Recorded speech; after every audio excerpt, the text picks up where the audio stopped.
Order اللہ نے دیے ہیں ان کی موٹیویشن اور ان کی ترغیب آپ کو مل ہی نہیں سکتی۔ مثال کے طور پر اسلام میں سب سے اہم حکم اور سب سے مشکل حکم ہے نماز کی پابندی کرنا۔ نماز پڑھنا مشکل نہیں ہے، نماز کی پابندی کرنا مشکل۔ پوری زندگی انسان اس بات کی کوشش میں لگا رہے کہ نماز کبھی قضا نہیں ہونے دوں گا، یہ آسان کام نہیں ہے۔ ہر حکم میں چھٹی ہوتی ہے، آپ آفس جاتے ہیں ہفتے 6 دن، 1 دن درمیان میں اور بھی چھٹیاں آتی ہیں، قائد اعظم ڈے آ گیا، علامہ اقبال ڈے آ گیا، شاہ عبد الپٹائی کا دن آ گیا، بھٹو کی شہادت کا دن۔ ہو سکتا ہے جتنے سیاستدان دنیا سے جاتے رہیں گے ان کی تعداد بڑھتے بڑھتے 2-4 دن رہ جائیں گے آفس ورک کی۔ تو ہر کام میں چھٹی ہوتی ہے۔ نماز جب سے شروع ہوئی موت تک ایک دن بھی ایسا نہیں ہے جس میں قضا کرنے کا ہو۔ تو اتنی پابندی جب کسی حکم کی ہوتی ہے تو انسان بعض دفعہ تھکنے لگتا ہے، پھر اس میں جماعت کی پابندی کرنا۔ اس لیے قرآن نے کہا وَإِنَّهَا لَكَبِيرَةٌ إِلَّا عَلَى الْخَاشِعِينَ، یہ نماز ایک مشکل کام ہے، یعنی اللہ کسی حکم کو مشکل خود سے نہیں کہتا۔ نماز کی پابندی کو اللہ کیا کہہ رہے ہیں؟ یہ ایک مشکل کام ہے۔ إِلَّا عَلَى الْخَاشِعِينَ، مگر ان لوگوں پر۔ فہد بھائی موبائل کو نہ دیکھیں، بیان سن، سب کے لیے ہو رہا ہے تو آپ کے لیے بھی ہو۔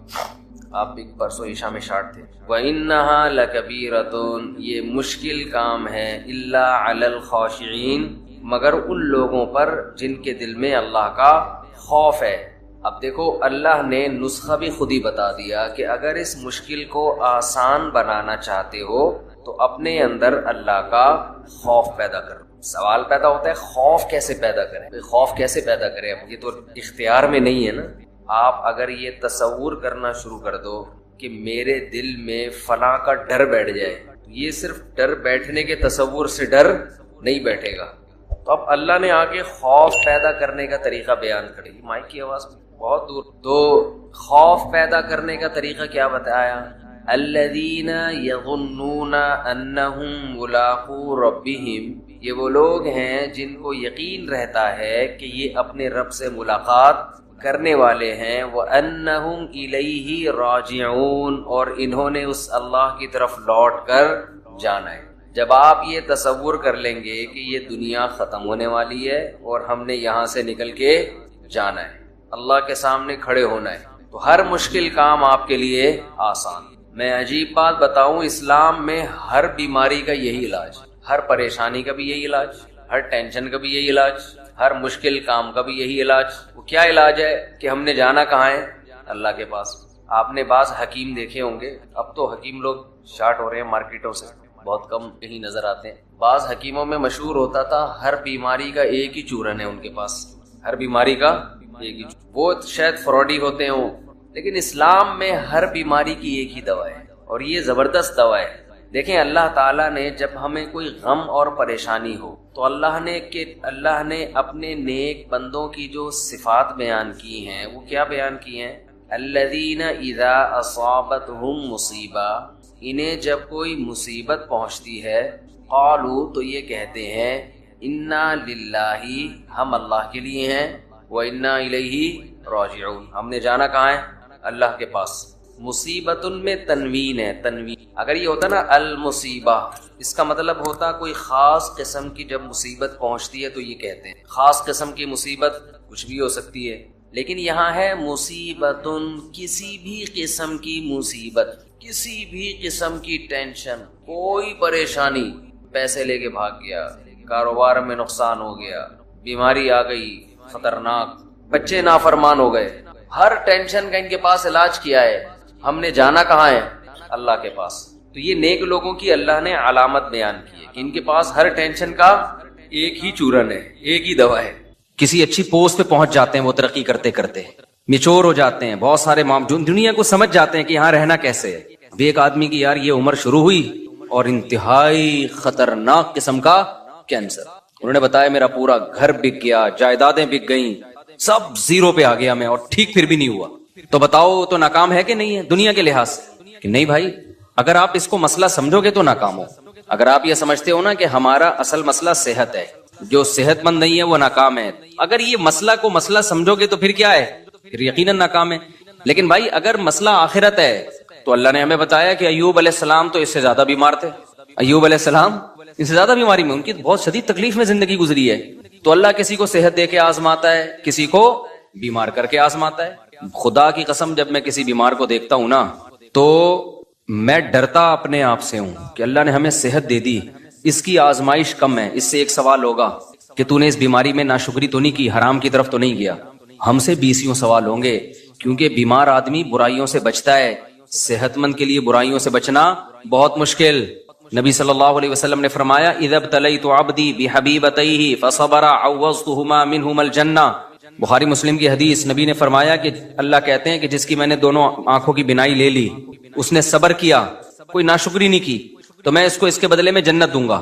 کیونکہ نابینا آدمی کے پاس ایک ہی ہے، وہ نہ فحش فلمیں دیکھ سکتا ہے، نہ وہ زنا کی طرف جائے گا. بدنظری ہوتی ہے پھر آگے زنا ہوتا ہے نا، نہ وہ نامحرم عورتوں کو دیکھے گا. 20 قسم کے گناہوں سے اللہ نے اس کو بچا لیا ہے. تو آخرت پر اگر یقین ہو نا تو آپ کو نابینا پہ ترس نہیں آئے گا، آپ کو آنکھوں والوں پہ ترس آئے گا. بھئی اس کا تو حساب، کیونکہ اس سے نماز روزے کا سوال ہوگا، وہ آسان ہے. آج جن بے حیائی کے کاموں میں، فحش فلموں میں اور پتہ نہیں بدنظری اور کس قدر برائیوں میں لوگ پڑے ہوئے ہیں، یہ ساری آنکھ کی نعمت کی ناقدری ہے یا نہیں ہے؟ تو آپ کا نا سوچنے کا اسٹائل چینج ہو جائے گا اگر آپ آخرت پہ یقین رکھتے ہو. سوچنے کے معیارات ہی بدل جائیں گے. میں نے جس کینسر کے پیشنٹ کو آج دیکھا نا تو اس لحاظ سے تو ترس آتا ہے انسان پہ کہ بھئی وہ بیچارہ تکلیف میں ہے اور زندگی سے لڑ رہا ہے. حقیقت بتاؤں، میں اپنے بارے میں سوچ رہا تھا کہ شاید یہ ہم سے زیادہ خوش قسمت ہے. ہمیں اللہ نے صحت دی ہے، آنکھیں دی ہیں، کان دی ہیں، بولنے کے لیے زبان دی ہے، سارے جسم کے جو بھی ہمارے آرگن ہوتے ہیں صحیح چل رہے ہیں. یہ اتنی بڑی نعمت ہے، اربوں خربوں روپے دے کے بھی یہ نعمت خریدی جائے نا تو کم ہے. یہ آپ سے کوئی بتاؤ ایک آنکھ کا 1 کروڑ روپے لگائے کہ 1 کروڑ روپے دے گا تو تیری آنکھ کی بینائی رہے گی، ورنہ نہیں. سارا دن آپ بھیک مانگتے رہو گے 1 کروڑ اکٹھے کرنے میں. پلاٹ بیچو گے، مکان بیچو گے، جائیدادیں بیچو گے، یار بینائی سے زیادہ اہم نہیں ہے.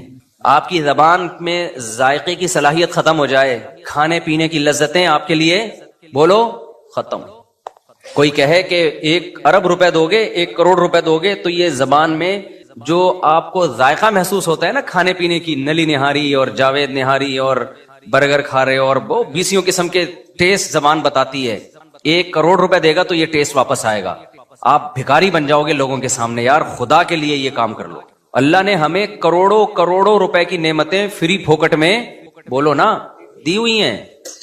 سونگنے کی، سننے کی، یہ جو ہم پلک جھپک کے اوپر اٹھاتے ہیں، آپ کو پتا ہے یہ بھی ایک بیماری ہے. آپ کے یہ مسل ڈیمیج ہو جاتے ہیں. آپ پلک جھپکتے ہیں، اوپر اٹھا نہیں سکتے. اوپر اٹھانے کے لیے ایسے انگلی سے اٹھانی پڑتی ہے اور پھر باندھ لیتے ہیں تو پھر کھلی رہتی ہے، آنکھوں میں بے چینی شروع ہو جاتی ہے. ایک بحری جہاز کا کوئی تاجر تھا، بہت بڑی اس کی تجارت تھی. اس سے کسی نے پوچھا، اس کو یہ بیماری تھی بیچارے کو. ظاہر ہے جن کے بحری جہاز چلتے ہیں، تجارت ہوتی ہے، تو ارب پتی لوگ ہوتے ہیں. اس سے کسی نے پوچھا یار تجھے اللہ نے اتنا دیا ہے؟ اس نے کہا بھائی میری ساری تجارت کوئی لے لے اور مجھے صرف یہ بیماری میری ٹھیک ہو جائے. پرانی بات ہے، 25-30 سال پہلے واقعہ میں نے سنا تھا کہ میں پلکیں جھکایا کروں اور خود ہی اٹھا لیا کروں. کتنی ٹینشن ہے آپ سوچو نا. تو صحت مند لوگوں کی آزمائش کم ہے یا زیادہ ہے؟ وہ گناہ میں زیادہ پڑتے ہیں، ان سے حساب و کتاب زیادہ ہوگا. یہ جو کہتے ہیں نا دولت نعمت ہے، دولت نعمت ہے، واقعی نعمت ہے، شکر گزاروں کے لیے نعمت ہے. آج کل جو دولت آنے کے بعد کھوپڑیاں گھوم رہی ہیں نا اور غریبوں کو انسان برا سمجھ رہا ہے، توہین آمیز لب و لہجے اختیار کر رہا ہے، تو یہ سمجھ لو کہ یہ دولت تباہی بن کے آئی ہے. تباہی بن کے آئی ہے دولت. یہ نہ آتی زیادہ اچھا تھا. کچھ بھی نہیں ہے. کوئی اگر زیادہ جہازوں میں، میں بھی ہیلی کاپٹر میں جاپان میں گھوم رہا تھا نا، تو مجھے لڑکوں نے کہا ولاگ بنایا. میں نے کہا یہ کیا ولاگ بھائی، اس میں کیا سبق ملے گا لوگوں کو؟ ولاگ ایسی چیز کا بنایا آدمی جو کیا مل رہا ہو، کچھ سبق مل رہا ہو. کہ ایکویریم دکھا دیا ہم نے، چلو اس میں اللہ کی قدرت دیکھنے کو مل رہی ہے. تو میں نے نہیں بنائی ویڈیو، سب نے بنائی. میں نے کہا بناتے ڈالتے رہو، کیونکہ یہ تو مجھے چھشور پنا لگ رہا تھا، بچکانہ حرکت رہی. میں ہیلی کاپٹر میں گھوم رہا ہوں تو گھوم رہا ہے تو کون سا تو پہلا آدمی آیا ہے، لوگ چاند پہ پہنچ گئے. اب میں ہیلی کاپٹر میں گھوم کے بولوں دیکھو ہیلی کاپٹر میں، یہ میرا نہیں بھی ہے، چلو ہیلی کاپٹر تو ہے نا. تو آرم اسٹرانگ کیا بولے گا، ابے تو ہیلی کاپٹر میں راکٹ میں بیٹھا ہوں. میں کس میں بیٹھا ہوں؟ راکٹ میں. اور یہ ہیلی کاپٹر میرا پہلا سفر نہیں ہے. ہیلی کاپٹر میں میرا یہ کون سا سفر ہے؟ یہ 4تھا یا تیسرا سفر ہے میرا ہیلی کاپٹر. میں بچپن سے ہیلی کاپٹر میں گھوما ہوں. تیسرا سفر ہے. وہ پہلا کب ہوا تھا، کہاں ہوا تھا، یہ نہیں بتاؤں گا. دوسرا کب ہوا، کہاں ہوا، یہ نہیں بتاؤں گا. تو تیسرا تو پتہ ہی چل گیا، وہ ویڈیو میں آ گیا. تو یہ کچھ شو مارنے کی چیز تھوڑی. ہیلی کاپٹر میں بیٹھا ہوا ہے، گدھے پہ بیٹھا ہوا ہے، تو کیا ہو گیا؟ میری نظر میں اللہ کی قسم ہیلی کاپٹر میں گھومنے والا گدھے پہ بیٹھنے والا برابر. وہ بھی سواری ہے، یہ بھی کیا ہے، سواری تو اس میں کیا شمار ہے آدمی ہے, جہاز میں بیٹھا ہوا ہوں, لوگ دکھا رہے تھے میں بزنس کلاس میں بیٹھا ہوا ہوں. تو کیا بیٹھا ہوا ہے تو, تھوڑی دیر میں لیٹا ہوا ہوگا قبر کے اندر. بڑے بڑے آئے بزنس کلاس والے, اور میں نے تو پائلٹوں کے ساتھ بیٹھ کے سفر کیا جہازوں میں. اب یہ زیادہ ڈیٹیل میں نہیں جاؤں گا میں اس کی. تو اب اس میں کیا آدمی ہے کہ یہ بچکانا ہے, یہ سوچ کیا ہے. شاعر نے کہا ہے نا, ارے یہ کیا ظلم کر رہا ہے کہ مرنے والوں پہ مر رہا ہے, جو دم حسینوں کا بھر رہا ہے بلند ذوق نظر نہیں ہے. تیری نظر کا ذوق بہت کیا ہے, پست ہے, جو تو مردار چیزوں پہ جان دے رہا ہے. میری گاڑی, میرا بنگلہ, میں ہیلی کاپٹر میں بیٹھا ہوں, یہ میرا ہیلی کاپٹر ہے, میں نے اپنے پیسوں سے لیا ہے. ایک زمانے میں گدھا ہیلی کاپٹر ہی سمجھا جاتا تھا جب سائنس نے اتنی ترقی نہیں کی تھی. اس وقت غریبوں کے پاس گدھے بھی نہیں ہوتے تھے, جس کے گدھا مارکیٹ میں بڑا مہنگا ہوتا تھا. تو جس نے گدھا خریدا نا, وہ غریبوں کو نیچا دکھانے کے لیے کہتا تھا میرا گدھا ہے میرا. غریب بیچارہ جھکتا جاتا ہے, یار تیرے پاس تو 3 گدھے ہیں, میرے پاس ایک گدھا بھی. تو جو یہ کہہ رہے ہیں میرا گدھا, میری گاڑی, یا میں ہیلی کاپٹر خریدوں گا, میں ہیلی کاپٹر میں بیٹھوں گا, میں جہاز خریدوں گا, تو جو یہ کہہ رہے ہیں نا, اس کا مطلب یہ بھی گدھا ہی ہے. یہ شو مارنے کی چیزیں نہیں ہیں, بچکانا حرکتیں ہیں.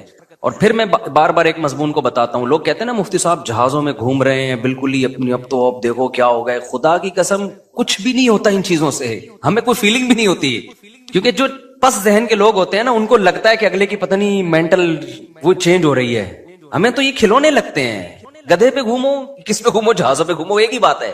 آپ کہہ سکتے ہو پھر گدھے پہ کیوں نہیں گھومتے, بھائی سہولت اس میں زیادہ ہے اس لیے. گدھے پہ میں اگر آسٹریلیا جاتا, جہاز میں 14 گھنٹے میں پہنچا ہوں, تو گدھے میں تو میں ابھی ٹھٹھا بھی پار نہیں کر پایا ہوتا. بھائی کہاں پہنچ, مجبوری ہے اس لیے جہاز میں جا رہے ہیں. تو یہ چیزیں خدا کی قسم یہ بچکانا سوچ کی چیزیں ہیں. آج ہماری سوسائٹی میں یہ چیزیں بہت آ رہی ہیں. بہت بچکانا سوچ ہے, بہت زیادہ بچکانا سوچ ہے. یہ کچھ بھی نہیں ہے ان چیزوں میں. مرے گا, دفن ہوگا, قبر کھائے گی. تو اس لیے بلاگنگ میں وہ چیزیں جس میں کہیں نہ کہیں تھوڑا سا سبق مل رہا ہو, ان چیزوں کو ہائی لائٹ کرنا چاہیے. یہ کہ یہ میں اس لگژری ہوٹل میں ٹھہرا ہوا ہوں, 5 اسٹار میں ٹھہرا ہوا ہوں. بھائی جس میں پیسہ ہوتا ہے 5 اسٹار میں ٹھہرا جاتا ہے, نہیں ہوتا تو 4 اسٹار میں ٹھہرا جاتا ہے, نہیں ہوتا تو کینٹ اسٹیشن پہ منجی لے کے وہاں 10 روپے کی ملتی ہے, پتہ نہیں کتنے کی ملتی ہے, منجی لے کے وہاں کیا کر لیتا ہے, وہاں سو جاتا ہے. اور آپ کو پتا ہے پرانے زمانے کے بادشاہوں کا جو لگژری لائف تھی نا, جو اسٹائل تھا ان کا, وہ آج ایک عام ایک تھوڑے سے پیسے والوں کو بھی مل جاتا ہے. وہ تو اس زمانے میں بادشاہ اس اسٹائل پہ شو مارا کرتے تھے. اب وہ بادشاہ زندہ ہو کے آ جائے نا, تو غریب کہے گا کہ یہ تیرا اسٹائل ہے, تیرے پاس پنکھا تو پھر بھی نہیں تھا نا, بیٹھ کے ملازمین جھولتے رہتے تھے, ہمارے پاس تو بٹن دباؤ پنکھا. وہ بادشاہ احساس کمتری سے مر جائے, یار ایسی عیاشی میں یہ غریب آدمی, اگرچہ وہ کنڈے کا پنکھا ہوگا. تو کہاں سے کہاں بات نکل جاتی ہے. میں کیا بات لے کے چلا, ہاں تو میں بتا رہا تھا نا, کینسر کا پیشنٹ تھا, ابھی بیچارہ مل کے گیا ہے. تو ترس جو آنا چاہیے نا, ترس ان لوگوں پہ آنا چاہیے بھائی, جو جن کو اللہ نے نعمتیں دی ہیں اور وہ نعمتوں کا حق ادا نہیں کر پا رہے. میں ایسے لوگوں کو دیکھ کے اپنے بارے میں ڈرتا ہوں. میں اللہ سے یہ بولتا ہوں کہ اللہ تو نے ہمیں یہ ساری نعمتیں دی ہیں, ہم تو کیا کر رہے ہیں بھائی. جو اللہ کے تقاضے ہیں, جو احکام ہیں ہمارے اوپر, کیا ہم یہ دعویٰ کر سکتے ہیں کہ آنکھ کی نعمت کا ہم شکر ادا کر رہے ہیں؟ قل ارأیتم ان اخذ اللہ سمعکم وابصارکم. قرآن نے دھمکیاں بھی دی ہیں کہ اے نبی آپ ان سے کہہ دیجئے اگر اللہ تم سے دیکھنے کی طاقت چھین لے, اندھا کر دے تمہیں, اور اللہ تم سے سننے کی طاقت چھین لے, بہرا کر دے, من الہ غیر اللہ, کون ہے اللہ کے سوا جو یہ نعمتیں لوٹا دے تمہیں دوبارہ, تو یہ اس کی رحمت ہے کہ نہیں چھین رہا, وہ نہیں چھین رہا. تو اس لیے یہ جو ہم بہت زیادہ وہ ہو جاتے ہیں نا, بہت ڈپریشن میں چلے جاتے ہیں پریشانیوں کی وجہ سے, وہ بیمار ہے اور وہ ایسا ہے اور وہ ویسا ہے. ہمارے حضرت مفتی رشید احمد صاحب رحمہ اللہ تعالی, انہوں نے ایسا غربت کو بنا دیا تھا کہ غریب پہ ہمیں ترس ہی نہیں آتا تھا. صحیح ہے نا, ہمیں غریب پہ ترس ہی نہیں آتا. اس لیے کہ غریب کون ہے بھائی, 2 وقت کی روٹی مل رہی ہے کہ نہیں مل رہی ہے, کہاں سے غریب ہو گئے. 2 وقت کی روٹی مل رہی ہے, سر چھپانے کے لیے بہترین جگہ ہے, جسم کسی بڑی بیماری سے محفوظ ہے, تو بس عیاشی کرو, موج مستی ہے. یہ غریب نہیں ہے, یہ ناشکری ہے. پھر آپ اپنے آپ کو یہ سمجھنا شروع کر دو. یہیں سے میں ایک چھوٹی سی بات بتا کے آگے بیان کو کنٹینیو کرتا ہوں. میرے ایک بیان پہ لوگوں نے اعتراض کیا ہے. میرا ایک تاجروں میں نا بیان ہوا تھا جس میں نے تجارت کی بڑی فضیلت بیان کی. اس پہ شارٹ کلپ بھی بنا کے چلا دیں, میرے بیان کو نا غلط رخ پہ لوگ لے کے جا رہے ہیں. میں نے تاجروں کی فضیلت بیان کی کہ اسلام میں آپ کے پاس اگر 2 آپشن ہو, ملازمت یا بزنس, تو آپ نے کس کو ترجیح دینی ہے؟ بزنس. شریعت کا مزاج ہے, اس میں بہت سارے دلائل ہیں. ہمارے نبی نے بزنس کیا, صحابہ میں زیادہ تر تجارت کرتے تھے. قرآن میں تجارت کا جگہ جگہ تذکرہ ہے, حدیث میں ترغیب ہے. یہ حدیث ہے کہ اللہ نے میری امت کے 10 حصوں میں سے 9 حصے روزی تجارت میں. اگرچہ یہ حدیث کی سند پہ کلام ہے لیکن یہ کوئی اتنی کمزور حدیث نہیں ہے کہ اس کو ایک پہلے سے ثابت شدہ فضیلت حدیث میں ہے نا تجارت کی، تو اس کی فضیلت میں کے طور پر بیان کرنے میں کوئی حرج نہیں. لیکن اور بہت ساری حدیثیں. تو اس پہ کسی نے کہا کہ بھائی اس سے تو یہ پتا چلا کہ پھر ملازمت بہت بری چیز ہے. تو میں نے کسی بیان میں یہ وضاحت بھی کی ہے. دیکھیں ملازمت کے 2 پہلو ہوتے ہیں. علی الاطلاق ملازم کو برا کہنا تو کسی بھی لحاظ سے ٹھیک نہیں ہے کہ جو ملازمت کر رہا ہے. ملازمت کے 2 پہلو ہوتے ہیں. ایک وہ ملازمت ہوتی ہے جس میں آپ کسی بڑے ویژن کا حصہ ہو، وہ ملازمت شریعت میں اس کی ترغیب ہے. مثال کے طور پر آپ ملک کی حفاظت کے لیے فوج میں جاتے ہو، ہے تو یہ ملازمت، لیکن آپ کا ہدف کیا ہے؟ ایک ملک کی کنٹری کی حفاظت کرنا. یہ ملازمت تو ہے، تجارت نہیں ہے. اس میں پیسہ بھی کم ہوگا، جو تاجر لوگ جتنا کما لیتے ہیں اتنا ایک فوجی بیچارہ جو بارڈر پہ لڑنے والا تھوڑی کماتا ہے. لیکن یہ ملازمت بہت محبوب ہے اگر آپ کی نیت اچھی ہے تو بہت مقدس عمل ہے. اسی طرح آپ کسی یونیورسٹی میں ٹیچر ہو، آپ کہتے ہو یار میں ٹیچنگ کے شعبے میں جاؤں گا کیونکہ جو لوگ آپ کے پاس آئیں گے وہ بات ٹیچر کی سنتے ہیں، تو اچھا ٹیچر سوسائٹی کو ملے گا تو اچھی معلومات دنیا میں پھیلیں گی. تو ٹیچنگ کا شعبہ کیا ہے؟ ایک مقدس ہے، بشرطے کہ جو پڑھا رہا ہو وہ ٹھیک چیز پڑھا رہا ہو، وہ مفید چیز پڑھا رہا ہو. تو بہت ساری ملازمت کے شعبے. اسی طرح کوئی ڈاکٹر بنتا ہے تو وہ بھی ملازم، سرکاری ہسپتال کا ملازم ہوگا یا پرائیویٹ ہاسپٹل کا ملازم ہوگا، ہے یہ بھی ملازمت. اور ڈاکٹروں کے اتنا پیسہ ڈاکٹر نہیں کماتے ہیں جتنا تاجر کماتے ہیں، اور ڈاکٹر کی جتنی محنت ہوتی ہے نا اتنا ڈاکٹر کما نہیں سکتا. لیکن آپ اس ملازمت کو برا کہنا شروع کر دو، یہ بہت بری بات ہے. وجہ اس کی ہے کہ ڈاکٹر کا شعبہ اتنا مقدس ہے کہ انسانی جان کی حفاظت کا ذریعہ ہے. ہاں ایک ملازمت وہ ہے جس میں آپ کسی کی جاب کر رہے ہو، آپ کو ایک مخصوص تنخواہ مل رہی ہے، فائدہ کمپنی کو ہو رہا ہے اور کمپنی بھی انسانیت کو کوئی بڑا فائدہ نہیں پہنچا رہی ہے. جیسے آپ کولڈ ڈرنک کمپنی میں جاب کر رہے ہو. کس میں جاب کر رہے ہو؟ کولڈ ڈرنک کی کمپنی ہے، اس میں آپ جاب کر رہے ہیں. تو آپ کو ایک مخصوص تنخواہ مل رہی ہے، آپ نے چاپلوسی بھی کر رہے ہو باس کی، اور آپ مکھن بھی لگا رہے ہو اور ڈانٹ بھی پڑ رہی ہے، گالیاں بھی مل رہی ہیں. فائدہ کون اٹھا رہا ہے؟ کمپنی. اٹھا لے فائدہ، کوئی مسئلہ نہیں ہے، لیکن انسانیت کو کیا دے رہی ہے وہ فائدہ اٹھا کے؟ کچھ بھی نہیں دے رہی. شوگر کے مریض بنا رہی ہے، لوگوں کا ویٹ کیا کر رہی ہے؟ گٹکا کمپنی میں جاب کر رہے ہو آپ، پان کمپنی میں، سگریٹ کمپنی میں جاب کر رہے ہو. تو بھائی ایسی جگہ جاب کرو جہاں انسانیت کو فائدہ ہو. تو اب سمجھ میں آئی بات. جہاں تجارت اور ملازمت میں ٹکراؤ ہو تو ملازمت اگر اس نوعیت کی ہے کہ جس میں کسی بڑے ویژن کا جو انسانیت کے لیے فائدے والا ویژن ہو، آپ اس کا اگر حصہ بن رہے ہو تو پھر تو وہاں ملازمت زیادہ بہتر ہے تجارت سے. سمجھتے ہو کہ نہیں سمجھتے؟ لیکن اگر کسی بڑے ویژن کا حصہ نہیں بن رہے آپ، کوئی انسانیت کے لیے زیادہ مفید چیز نہیں ہے، تو پھر ملازمت نہیں کرنی چاہیے. پھر کس کو فوکا؟ پھر اپنا ٹماٹر کا ریڑی لگا لے آدمی. سمجھ رہے ہو نا؟ باس کی چاپلوسی سے بہتر ہے کیا لگا لے؟ ٹماٹر کی ریڑی لگا لے آدمی. اس کو ہم وہ کرتے ہیں، اس کی ہم حوصلہ شکنی کرتے ہیں، اس ٹائپ کی ملازمتوں کی. لیکن حوصلہ شکنی کرنے کے باوجود بھی ایسے ملازمین کو برا بلا نہیں کہتے ہم. وجہ اس کی ہے کہ یہ اللہ کا بنایا ہوا نظام ہے کہ سارے تاجر بن نہیں سکتے. کیونکہ جب آپ تجارت کرو گے تو تجارت بڑے پیمانے پر چلانے کے لیے آپ کو ملازمین چاہیے. یہ دنیا کا نظام ہے، یہ اللہ کا نظام ہے. اللہ تعالیٰ فرماتے ہیں ہم نے ان کے درمیان معیشت کو، رزق کو تقسیم کر دیا ہے. لیتخذ بعضهم بعضا سخریا، سب کو ایک جیسی دولت نہیں دی ہے تاکہ بعض لوگ بعض کو کیا بنائیں؟ اپنے ماتحت رکھیں. یہ دنیا کا نظام ہے، یہ چینج نہیں ہو سکتا. تو کوئی بھی بڑا بزنس مین جو ملازموں کو اور جو جاب کرنے والوں کو گالیاں دے رہا ہے نا، تو آپ اس کو بولا کرو تیرے پاس جو لوگ جاب کر رہے ہیں نا، سب سے پہلے تو ان کے منہ پہ جا کے گالیاں دے کے ریکارڈنگ کر کے ڈال دے کہ جو چوکیداری کر رہے ہیں نا تیرے گیٹ کی، یہ بے غیرت ہے، ٹھیک ہے نا، یہ چوکیداری کر رہے ہیں، اس کو گالیاں دے سب سے پہلے. تو سمجھ میں آ رہی ہے بات کہ نہیں آ رہی؟ وہ بھی تو پھر بے غیرت ہی ہو گیا نا جو آپ کی چوکیداری کر رہا ہے. بعض لوگ غریبوں کو بے غیرت، بے شرم، پتہ نہیں کیا کیا تانے دے رہے ہیں کہ یہ ملازمت کرتے ہیں، یہ ٹیچروں کے جو ہے نا وہ جو ہے وہ مکھن لگاتے ہیں، اور اس طرح کی فضول قسم کی باتیں. تو کوئی بھی ایسا شخص جب کوئی بات کیا کرے، آپ نے بولنا ہے کہ بھائی آپ جب کوئی بڑا بزنس کر رہے ہو تو آپ کو بھی تو ملازمین کی ضرورت ہے. تو یہ ساری گالیاں عام ملازمین کو دینے کے بجائے نا، سب سے پہلے آپ کی کمپنی میں یا آپ کے بزنس میں جو لوگ ملازم ہیں، آپ نے ان کو کیا کہنا ہے؟ بے شرم بھی کہنا ہے، بے غیرت بھی کہنا ہے. پھر دیکھو وہ اسی بندوق سے اٹھا کے سر پھوڑیں گے تمہارا. تو ترغیب تو دی جائے گی بزنس کی، لیکن ملازم پیشہ آدمی کو گالیاں دینا نہیں بنتا. کیونکہ ہر انسان تجارت کی کوشش کر کے بھی تاجر بن نہیں سکتا، یہ اللہ کا نظام ہے.